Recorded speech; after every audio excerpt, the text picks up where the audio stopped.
આપણે એને થોડું સમજીએ. યોગ એટલે શું? કેટલા લોકો આમાંથી રોજે રેગ્યુલર યોગ કરે છે?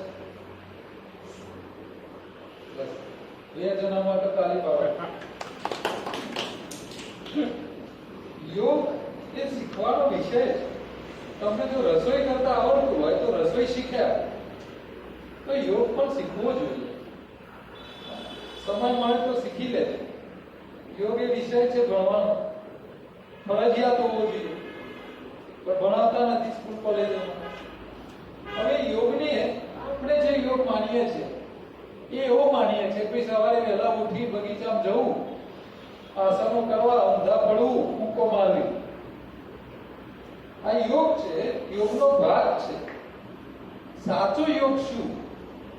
તો સાચો યોગ હું અહીંયા બતાવું. ભગવાને કીધું, યોગની વ્યાખ્યા આપી, યોગ કર્મસુ કૌશલ. આ યોગની વ્યાખ્યા આપી. એનો મતલબ શું? કે તમે જે કામ કરો છો એને કુશળતાપૂર્વક કરો. આને યોગ કીધું, કુશળતાપૂર્વક. હવે આ કુશળતાને સમજવાની જરૂર છે. હવે આપણે સવારથી સાંજ સુધી ઘણા બધા કામ કરીએ છીએ. જેમ કે નોકરી કરવા જઈએ છીએ, ધંધો કરીએ છીએ, ઘર કામ કરીએ છીએ, તો અચ્છા શરીર સાચવવાના કામ કરીએ છીએ, બ્રશ કરીએ છીએ, સ્નાન કરીએ છીએ. તો તમારા દરેક કામમાં કુશળતા હોવી જોઈએ, એક્સપર્ટાઇઝ. એટલે એક્સપર્ટાઇઝ નો મતલબ શું? કે તમે ઓછા કર્મ કરી અને વધારે બેનિફિટ મેળવો, એને એક્સપર્ટાઇઝ કહેવાય. તમે ધંધો એવો કરો કે ઓછા મૂડીમાં વધારે પૈસા કમાઈ શકો. તમે નોકરી એવી કરો કે તમારો શેઠ દર વર્ષે પગાર વધારી આપી શકે. કામ સારું કરો તો પગાર વધારો આપે, પણ નખરો કરો તો, કામ કરવામાં ગાળ આવે તો છોડી મૂકો, બીજા તારું કામ નથી.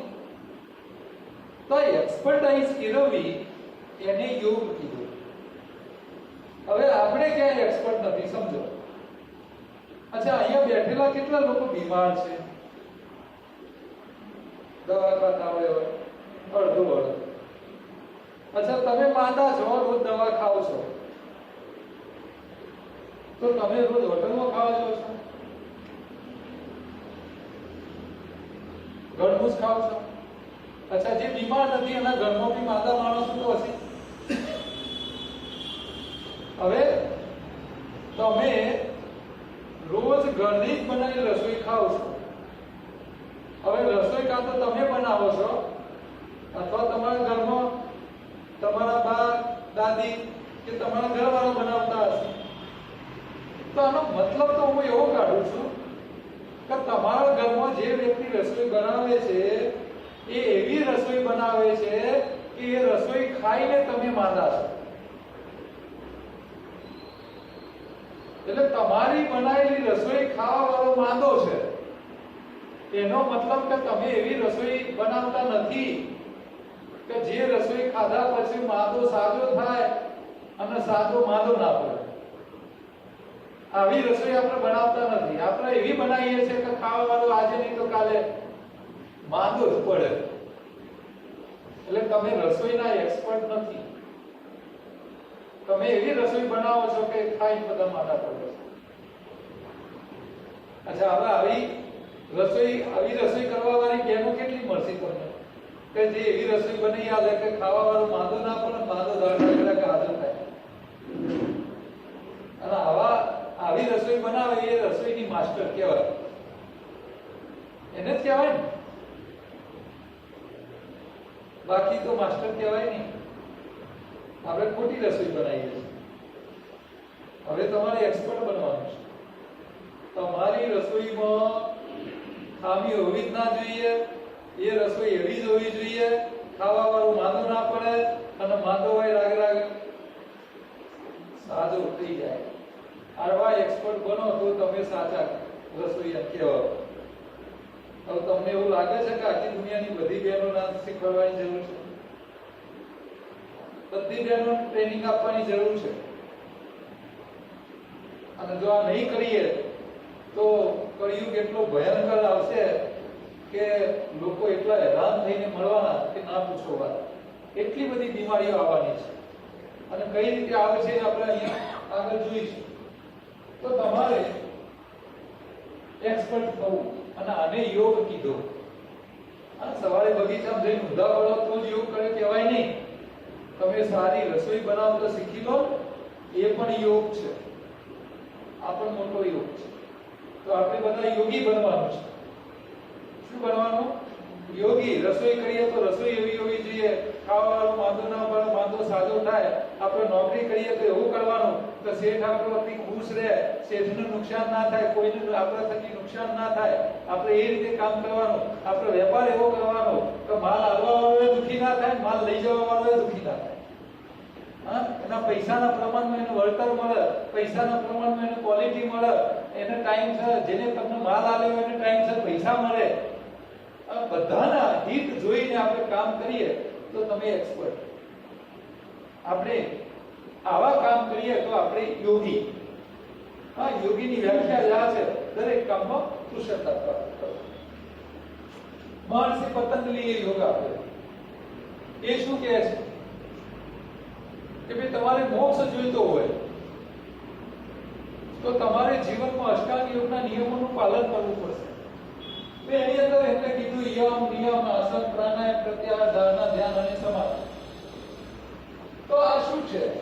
તો આ 8 હિસ્સાનું તમે જો પાલન કરો સમજીને તો તમે મોક્ષ પ્રાપ્ત કરી શકો. આસાન રસ્તા બતાવ્યા છે મોક્ષ જવા માટે. તો એનું પહેલું છે યમ, નિયમ, પછી આસન, પ્રાણાયામ. અત્યારે બધા યોગ વાળા આસન અને પ્રાણાયામ કરે છે, યમ નિયમને સમજતા નથી. તો યમ નિયમમાં શું છે? તો યમની અંદર છે સત્ય, અહિંસા, અસ્ત્ય, બ્રહ્મચર્ય, પરિત્યાગ. તો સત્ય શબ્દ સમજવા જેવો છે. સત્ય એટલે શું? સાચું બોલવું, સાચાને સાથ આપવો, એ તો બરોબર છે.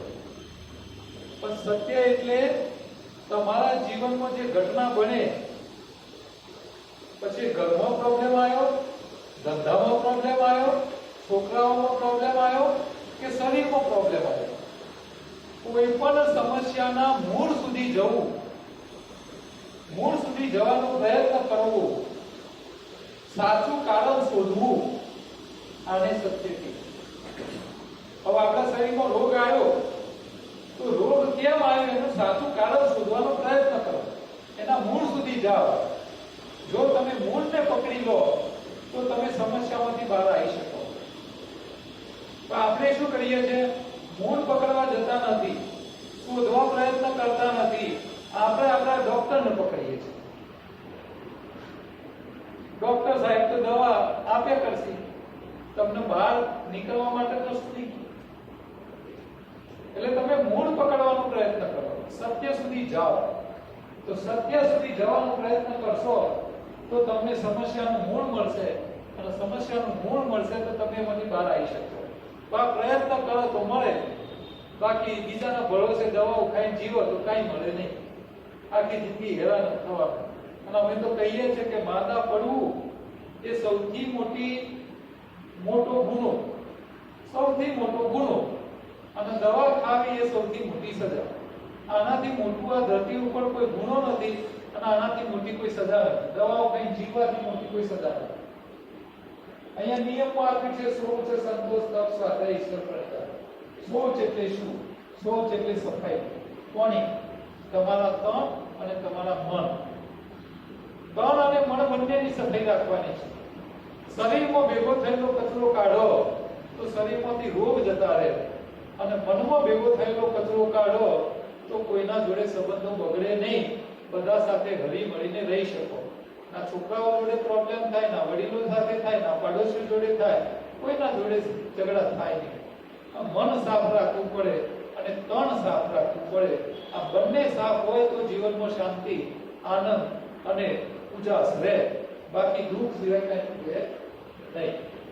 તો આપણે હવે શરીરની સમસ્યાઓમાંથી બહાર આવવા માટે શું શું ધ્યાન રાખવાનું છે એને સમજવાનો પ્રયત્ન કરો. હવે તમે શરીર સારું રાખવા માટે શું શું કરો છો? દોડવા જાઓ છો, ચાલવા જાઓ છો, કસરત કરો છો, યોગા કરો છો, એક્સરસાઇઝ કરો છો. આટલું કરવા છતાંય જો શરીરમાં રોગ જાય નહીં, તકલીફો રહે, તો આપણે પછી છેલ્લે એલોપેથી વાળા કે આયુર્વેદ વાળા ડોક્ટરોને પકડીએ છીએ. પણ મેં તમને હમણાં શરૂઆતમાં જ કીધું કે ભાઈ ડોક્ટરોએ દવા ખાય છે. હવે જે ડોક્ટરો દવા ખાઈને જીવતા હોય તો અમને દવામાંથી ક્યાંથી બહાર કાઢી આપે? શક્ય નહીં બને. મોટા ભાગના ડોક્ટરો 60 થી મોટી ઉંમરના જેટલા ડોક્ટરો છે ને, તમે સર્વે કરજો, બધા દવા વાળા જ મળશે. 5% જેવા ડોક્ટરો મળશે જે દવાઓ નહીં ખાતા હોય, બાકી બધા દવા ખાવા વાળા જ મળશે. હવે જે પોતે દવા ખાતા હોય તો મને દવામાંથી ક્યાંથી કાઢી આપશે? તો આ બધું કરવા છતાં રિઝલ્ટ નથી મળતું.